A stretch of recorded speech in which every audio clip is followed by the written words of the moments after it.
जी, इसी के साथ हमारे अगले कॉलर लाइन पर हैं। हेलो। हेलो जी, आपका नाम बताएं। हाँ, गिरीश बोल रहा हूँ जोधपुर से। जी गिरीश जी, बहुत बहुत स्वागत है हेलो डॉक्टर में। धन्यवाद, आपका प्रोग्राम देख रहा हूँ। जी जी मुझे ये पूछना था, मेरे मौसा जी को अभी जी तो करीब 10 दिन पहले हार्ट अटैक आया था। जी तो डॉक्टर ने ये बोला कि ईसीजी गड़बड़ है, तो एक तो उनको कुछ 30,000 रुपए का एक इंजेक्शन लगाया गया था कि जो क्लॉट है उसको डिसोल्व कर देगा वो इंजेक्शन। प्लस ये भी बोला था कि इस इंजेक्शन के साइड इफेक्ट हो सकते हैं और उसकी वजह से माइंड में ब्लीडिंग हो सकती है। जी। तो मैं एलोपैथी के आपके यहाँ डॉक्टर बैठे हुए हैं, मैं उनसे पूछना चाहता हूँ कि क्या कोई ऐसा तरीका नहीं है कि ये जो साइड इफेक्ट है इससे बचा जा सके, या क्या कोई नई तकनीक आ चुकी है कि जिससे हार्ट ब्लॉकेज की जो प्रॉब्लम है उससे तुरंत जल्दी से निजात मिल जाए? हाँ, तरीका है। मैं डॉक्टर देशपांडे कार्डियोलॉजिस्ट बात कर रहा हूँ। हाँ जी डॉक्टर देशपांडे साहब, नमस्कार। इनको ये हार्ट अटैक आया था, वो तभी उनकी एक हार्ट की नस है वो 100% बंद हो गई रहेगी खून की गांठ की वजह से। ये पुराना तरीका था कि इंजेक्शन से उसको हम ट्रीट करते थे। अभी नया तरीका भी आ गया है उसका कि ऐसा पेशेंट को इमीडिएटली एंजियोग्राफी के लिए लिया जाता है और वो एंजियोप्लास्टी की जाती है और उसमें चांसेस ऑफ ब्लीडिंग, जो ब्लीडिंग के चांसेस रहते हैं बहुत कम रहते हैं। अच्छा। हाँ, इसको हम प्राइमरी एंजियोप्लास्टी और पामी बोलते हैं, पामी। हाँ, ये तरीके का इलाज किया जा सकता है। और मेरा प्रश्न ये था कि क्या एलोपैथी में अभी तक कोई ऐसा सिस्टम डेवलप नहीं हुआ है कि ये जो मतलब हार्ट अटैक तो हुआ है, ये तो एक सबसे बड़ी प्रॉब्लम है ही है, साथ में साइड इफेक्ट भी है कि माइंड में क्लॉटिंग जम गई तो आदमी मर भी सकता है। तो यानी कि इलाज कराने गए वहां तो एक दूसरी बीमारी और सामने आ गई। लेकिन ये दवा देने से जान बचने की ज्यादा चांसेस है, ज्यादा देन ब्लीडिंग का चांस बहुत कम रहता है। 4,000 पेशेंट में आप दोगे, 4,000 पेशेंट में दोगे तो एक को चांस है, लेकिन जान 60% के लोगों की जान बचती है उसमें, तो किसको ज्यादा फायदा हो गया? हाँ, तो मैं एक चीज, अभी आपके यहाँ आयुर्वेद के डॉक्टर भी हैं और होम्योपैथी के डॉक्टर भी हैं, मैं इनसे जानना चाहूंगा कि क्या आपकी थेरेपीज में अभी अपडेट चिकित्सा पद्धति कौन सी जिससे हार्ट पेशेंट को एकदम तुरंत रिलीफ मिले? क्योंकि इन दोनों ही पद्धति के बारे में कहा जाता है कि बहुत लेट है, बहुत स्लो काम करती हैं। आई थिंक ये मिसकंसेप्शन है, मैं मानता हूं। तो आप मुझे ये बताएं कि अपडेट आपके यहाँ चिकित्सा अभी कौन सी निकल चुकी है या जिनको लोग ले सके और हार्ट पेशेंट को प्रॉब्लम ठीक हो? प्लीज बताएं मुझे। डॉक्टर बाबेल भी बैठे हैं जी। हाँ जी, इसमें अतिरिक्त चिकित्सा करके आयुर्वेद में की जाती है। ऐसे केसेस में आप अगर नजदीक के कोई आयुर्वेद पंचकर्म सेंटर में जाइए, वहां पर रुद्रबस्ती कीजिए और रक्तमोक्षण कर लीजिए, रिस्क फैक्टर आपका 80% कम होएगा। उसके बाद पलाश नाम का एक पेड़ आता है जिसको ये फूल भी आते हैं। कौन सा? पलाश।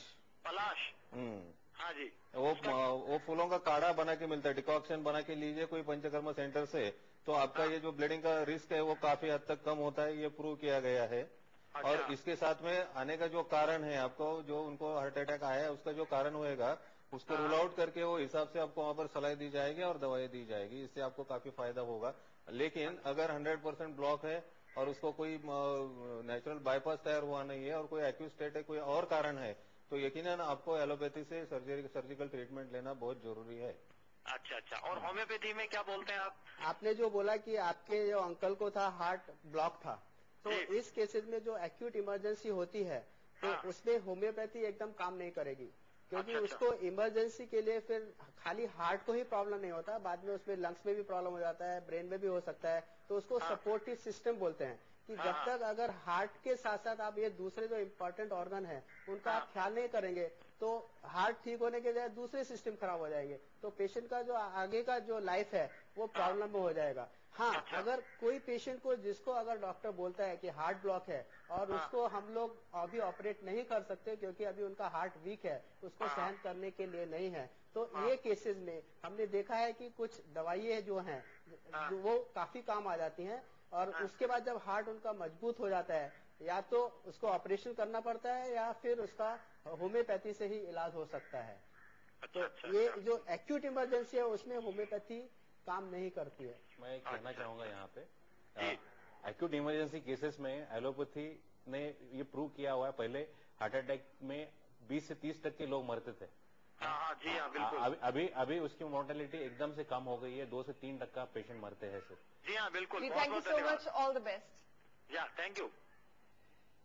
डॉक्टर देशपांडे, आपसे पूछना चाहूंगी कि कोलेस्ट्रॉल जिसका सीधा संबंध हो जाता है ओबेसिटी से, इनडाइजेशन से या फिर हाई ब्लड प्रेशर से, वो सीधा अफेक्ट करता है हमारे हार्ट डिजीज में, हमारे हार्ट को हार्ट अटैक भी आ सकता है। अभी और एक मिसकंसेप्शन आपने ही बोल दिया, गलतफहमी है कि ओबेसिटी और कोलेस्ट्रॉल रिलेटेड है। जी। सीरम कोलेस्ट्रॉल ओबेसिटी के साथ रिलेटेड है, लेकिन ऐसा नहीं होता कि आदमी ओबेस नहीं तो उसको कोलेस्ट्रॉल ज्यादा रहेगा नहीं, ये गलतफहमी है। इसीलिए हम यूनिफॉर्म टेस्टिंग बताते हैं कि आपका वजन कुछ भी रहे, आप एक सर्टन एज के बाद, 30 साल की उम्र के बाद, आपका 20 से 30 साल की उम्र में आपका कोलेस्ट्रॉल चेक करवा के लेना चाहिए। पहली बात, कोलेस्ट्रॉल में 2 तरीके के कोलेस्ट्रॉल होते हैं। एक एलडीएल कोलेस्ट्रॉल रहता है जो कि हम उसको बैड कोलेस्ट्रॉल कहते हैं, एचडीएल कोलेस्ट्रॉल रहता है जिसको कि गुड कोलेस्ट्रॉल कहा जाता है। अगर एलडीएल कोलेस्ट्रॉल की मात्रा ज्यादा है तो वो आपकी आर्टरीज में या जो नाड़ियां नस में रहती हैं उसमें जमा होता है और उसकी वजह से एथेरोस्क्लेरोसिस की तकलीफ हो सकती है, हार्ट अटैक की तकलीफ हो तो सकती ये है। मिथ है कि कोलेस्ट्रॉल की वजह से ओबेसिटी होती है। कोलेस्ट्रॉल की वजह से ओबेसिटी होती है, ये गलतफहमी है। जी, इसी गलतफहमी पे हम चर्चा करेंगे, लेकिन एक छोटे से ब्रेक के बाद। दोस्तों, आप कहीं मत जाइएगा, आप देख रहे हैं अपना पसंदीदा शो जिसका नाम है हेलो डॉक्टर, और हम लौटेंगे एक छोटे से ब्रेक के बाद। लेकिन ब्रेक के दौरान भी आप अपनी समस्याओं पर हमसे प्रश्न कर सकते हैं फोन के जरिए। फोन करने के लिए हमारा नंबर है 02266910096। इसके अलावा आप हमें मैसेज भी कर सकते हैं। मैसेज भेजने के लिए टाइप कीजिए CHD स्पेस आपकी प्रॉब्लम और इसको भेज दीजिए 57333 पर। Stay tuned.